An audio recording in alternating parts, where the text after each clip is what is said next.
ಯಮದೇವರ ಕೈಯಲ್ಲಿರುವ ದಂಡಕ್ಕೆ ನಾನು ಹೆದರತಕ್ಕಂಥವನಲ್ಲ.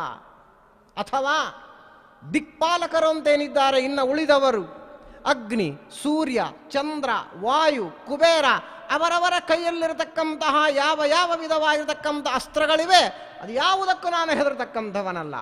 ಆದರೆ ಒಂದಕ್ಕೆ ಮಾತ್ರ ನಾನು ಹೆದರ್ತೇನೆ ಅಂತ ನಮ್ಮ ಯಾವುದದು? ಛಂಕೆ ವೃಷಂ ಬ್ರಹ್ಮ ಕುಲಾವಮಾನಾತ್. ಶ್ರೇಷ್ಠರಾದ ಬ್ರಾಹ್ಮಣರು ಅಂದರೆ ಬ್ರಹ್ಮಜ್ಞಾನಿಗಳು ಅಂತ ಯಾರಿದ್ದಾರೆ? ಬ್ರಹ್ಮ ಅಂದರೆ ಪರಮಾತ್ಮ, ಬ್ರಹ್ಮ ಅಂದರೆ ವೇದ, ವೇದಗಳ ಮೂಲಕವಾಗಿ ಪರಬ್ರಹ್ಮನನ್ನು ತಿಳಿದುಕೊಂಡು ಅನುಷ್ಠಾನದಲ್ಲಿರತಕ್ಕಂತಹ ಯಾವಾಗಲೂ ಪಾಠ ಪ್ರವಚನದಲ್ಲಿ ಮುಳುಗಿರತಕ್ಕಂಥವರು ಅಂತ ಯಾರಿರ್ತಾರೆ ವಿನಯಾದಿ ಗುಣಗಳಿಂದ, ವೈರಾಗ್ಯಾದಿ ಗುಣಗಳಿಂದ, ಅಂತಹ ಜ್ಞಾನಿಗಳಿಗೆ ಅವಮಾನ ಆದರೆ ಅದರಿಂದ ಏನು ಪಾಪ ಬರ್ತದಲ್ಲ ಅದಕ್ಕೆ ಮಾತ್ರ ನಾನು ಹೆದರುತ್ತೇನೆ. ಎಂಥ ಸುಂದರವಾದ ಮಾತಿದೆ ಭಾಗವತದಲ್ಲಿ. ಹಾಗಾದರೆ ಇಂದ್ರದೇವರ ಕೈಯಲ್ಲಿರುವ ವಜ್ರಕ್ಕಿಂತಲೂ, ಯಮದೇವರ ಕೈಯಲ್ಲಿರುವ ದಂಡಕ್ಕಿಂತಲೂ, ಸಾಕ್ಷಾತ್ ರುದ್ರದೇವರ ಕೈಯಲ್ಲಿರತಕ್ಕಂತಹ ತ್ರಿಶೂಲಕ್ಕಿಂತಲೂ ಭಯಂಕರ ಯಾವುದು? ಸಜ್ಜನರಿಗೆ ನಾವು ಅವಮಾನ ಮಾಡಿದಾಗ, ಸ್ವೋತ್ತಮ ದ್ರೋಹ ಮಾಡಿದಾಗ, ಅವರು ಮನಸ್ಸಿನಲ್ಲಿ ನಮ್ಮ ಬಗ್ಗೆ ಏನು ನೊಂದುಕೊಳ್ತಾರಲ್ಲ ಅದು ಇಡೀ ನಮ್ಮ ಕುಲವನ್ನು ಸುಟ್ಟು ಬಿಡ್ತಕ್ಕಂಥದ್ದಾಗತ್ತೆ.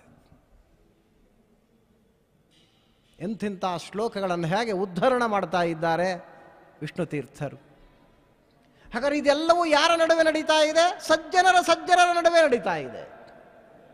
ನಾ ಅದಕ್ಕೆ ಆರಂಭದಲ್ಲಿ ಹೇಳಿದ್ದು, ಇವತ್ತು ನಾನು ಒಂದೆರಡು ಮಾತು ಕಾಸ್ಟ್ಲಿ ಆಗಿರತಕ್ಕಂಥ ಮಾತುಗಳನ್ನು ನಾನು ಆಡಿದರೆ, ದುಬಾರಿ ಮಾತುಗಳನ್ನು ಆಡಿದರೆ ಯಾರು ತಪ್ಪು ತಿಳಿಬೇಡ್ರಿ ಅಂತ ನಾನು ಹೇಳಿದ್ದು ಅದಕ್ಕೋಸ್ಕರವಾಗಿಯೇ. ಇಷ್ಟು ಸ್ಪಷ್ಟವಾಗಿ ಭಾಗವತ ಹೇಳ್ತಾ ಇದ್ದರೂ ಕೂಡ ಇವತ್ತು ನೀವು ಹೊರಗಡೆ ನೋಡ್ರಿ ಹೇಗಿದೆ ಇವತ್ತು. ಏನು ವ್ಯಾಟ್ಸಾಪ್ಗಳಲ್ಲಿ, ಫೇಸ್ಬುಕ್ಗಳಲ್ಲಿ ಏನು ನಿಂದನೆ ನಿಂದನೆ ನಿಂದನೆ ನಿಂದನೆ. ಬೇರೆ ಕೆಲಸ ಇಲ್ವಾ? ನಾವು ಹುಟ್ಟಿ ಬಂದದ್ದೇ ಸಾಧನೆಗೆ. ಸಾಧನ ಶರೀರವಿದು ನೀ ದಯದಿ ಕೊಟ್ಟದ್ದು ಸಾಧಾರಣವಲ್ಲ. ಹೇ ಸಾಧುಪ್ರಿಯನೇ, ಶಬ್ದ ನೋಡಿ, ಸಾಧುಪ್ರಿಯನೇ, ಸಜ್ಜನರಿಗೆ ಪ್ರಿಯನಾದವನೇ. ಹಾಗಾದ್ರೆ ನಮಗೆ ಸಜ್ಜನಿಕೆ ಬೆಳೆಸ್ಕೋಬೇಕಲ್ಲ ನಾವು. ಯಾಕೆ ಈ ರೀತಿಯಲ್ಲಿ ದ್ವೇಷ, ಅಸೂಯ, ಮಾತ್ಸರ್ಯಾದಿ ದೋಷಗಳಿಂದ ನಾವು ತುಂಬಿದ್ದೇವೆ? ಅರ್ಥ ಆಗ್ತಾ ಇಲ್ಲ ಇದು. ನನ್ನನ್ನು ಸೇರಿ ನಾನು ಮಾತಾಡ್ತೇನೆ, ನನ್ನನ್ನು ಬಿಟ್ಟು ನಾನು ಮಾತಾಡ್ತಾ ಇಲ್ಲ. ಯಾಕೆ ಇನ್ನೊಬ್ಬರನ್ನು ನಿಂದನೆ ಮಾಡ್ತೀರಾ? ಸರಿಯಾಗಿ ಸಂಧ್ಯಾವಂದನ ಮಾಡ್ಲಿಕ್ಕೆ ಬರೋದಿಲ್ಲ, ಸಂಧ್ಯಾವನ ಮಂತ್ರದ ಅರ್ಥ ಗೊತ್ತಿಲ್ಲ.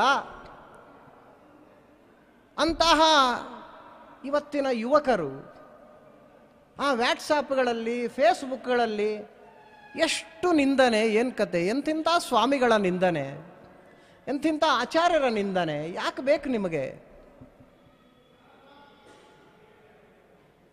ಕೆಲವು ಪಂಡಿತರು ಈ ಲೈನಿಗೆ ಸೇರಿಬಿಟ್ಟಿದ್ದಾರೆ. ಇನ್ನೂ ಅದು ಘೋರ. ನಾವು ಸಮಾಜ ಉದ್ಧಾರ ಮಾಡ್ತೇವೆ, ತಪ್ಪನ್ನು ತಿಳಿಸ್ಬೇಕಲ್ಲ, ಸತ್ಯ ಯಾವುದು ಅಂತ ನಾವು ತಿಳ್ಕೋಬೇಕಲ್ಲ ಅಂತ ಭಾರಿ ತಾವು ಪ್ರಾಮಾಣಿಕರು ಅನ್ನುವಂತ ಬೇರೆ ತೋರ್ಕೊಳ್ತಾ ಇದ್ದಾರೆ. ಇದು ಇನ್ನೂ ಡೇಂಜರ್. ಇದು ಒಂದು ವೇಳೆ ಏನಾದರೂ ನಿಮ್ಮಲ್ಲಿ ಪ್ರಾಮಾಣಿಕತೆ ಇದ್ರೆ, ನಮ್ಮ ಸಮಾಜವನ್ನು ತಿದ್ದಬೇಕು ಅಂತ ನಿಮಗೆ ನಿಜವಾಗಿ ಸೀರಿಯಸ್ನೆಸ್ ಇದ್ರೆ, ನಾನಿವತ್ತು ಕರೆ ಕೊಡ್ತಾ ಇದ್ದೀನಿ, ಬನ್ನಿ ಎಲ್ಲರೂ ಒಟ್ಟಾಗೋಣ. ಸಮಾಜ ತಿದ್ದಬೇಕು ತಾನೆ, ಮಠಗಳನ್ನು ತಿದ್ದಬೇಕು ಅಂತ ತಾನೆ ನಿಮಗೆ ಆಸೆ, ಪೀಠಾಧಿಪತಿಗಳಲ್ಲಿರ್ತಕ್ಕಂಥ ದೋಷಗಳನ್ನು ತಿದ್ದಬೇಕಂತ ತಾನೆ ನಿಮಗೆ ಆಸೆ, ಇತಿಹಾಸದಲ್ಲಿ ಏನು ನಡೆದಿದೆ ಅದೆಲ್ಲವನ್ನು ತಿದ್ದಬೇಕಂತ ತಾನೆ ನಿಮಗೆ ಆಸೆ. ಹಾಗಾದರೆ ನಾವೆಲ್ಲ ಒಂದು ಸಪರೇಟ್ ಆಗಿರತಕ್ಕಂತಹ ಒಂದು ಗ್ರೂಪ್ ಮಾಡ್ಕೊಂಬೋಣ, ಬನ್ನಿ, ನಾನು ನಿಮ್ಮ ಜೊತೆಗೆ ಸೇರ್ತೇನೆ. 1,000 ಜನ ಬರ್ರಿ, ಇವತ್ತು ನಮ್ಮದೇ ಒಂದು ಗ್ರೂಪ್ ಮಾಡ್ಕೊಳ್ಳೋಣ. ಅದಕ್ಕೊಂದು ರೀತಿ ಇದೆ, ಅದಕ್ಕೊಂದು ನೀತಿ ಇದೆ. ನಿಮಗೆ ಎಲ್ಲೆಲ್ಲಿ ದೋಷ ಕಾಣುತ್ತೋ ಅದನ್ನು ಹೇಳ್ರಿ, ಅದನ್ನು ಪ್ರೂವ್ ಮಾಡ್ರಿ, ಹೋಗೋಣ ಅಲ್ಲಿಗೆ. ಸತ್ಯಾತ್ಮರಲ್ಲಿ ದೋಷ ಕಾಣುತ್ತಾ ನಿಮಗೆ, ಬರ್ರಿ, ನಾ ಕರ್ಕೊಂಡು ಹೋಗ್ತೀನಿ, ಬರ್ರಿ ಸ್ವಾಮಿಗಳ ಹತ್ರ. ಅದೇನು ದೋಷದ ಆರೋಪಣೆ ಮಾಡ್ತಾ ಇದ್ರು, ಸತ್ಯವೋ ಅಸತ್ಯವೋ ನಿರ್ಣಯ ಆಗೋಗ್ಲಿ. ಯಾಕೆ ಈ ನಿಂದನೆಗಳನ್ನು ಮಾಡ್ತಾ ಇದ್ದೀರಾ? ಏನು ಬರುತ್ತೆ ನಿಮಗೆ? ಕುಲನಾಶ ಆಗಿ ಹೋಗುತ್ತೆ ನಿಮ್ಮದು. ಎಂತಿಂಥ ಸಜ್ಜನರಿದ್ದಾರೆ, ಏನು ಕತೆ. ಸುವಿದ್ಯೇಂದ್ರಿದ್ದಾರೆ, ರಾಯರ ಮಠದ ಸ್ವಾಮಿಗಳು, ವಿದ್ಯಾಶ್ರೀಷ ತೀರ್ಥರಿದ್ದಾರೆ, ವ್ಯಾಸರಾಜ ಮಠ ಸ್ವಾಮಿಗಳು, ಕೃಷ್ಣಾಪುರ ಮಠದವರಿದ್ದಾರೆ, ನಮ್ಮ ಫಲಿವಾರ ಮಠದ ಸ್ವಾಮಿಗಳಿದ್ದಾರೆ. ಏನು ಗುಣ ಇದೆ, ಏನು ಜ್ಞಾನ ಇದೆ ಅವರಲ್ಲಿ, ಒಳ್ಳೊಳ್ಳೆ ಗುಣಗಳಿವೆ, ತಿಳ್ಕೊಳ್ರಿ ಅವರಲ್ಲೆಲ್ಲ.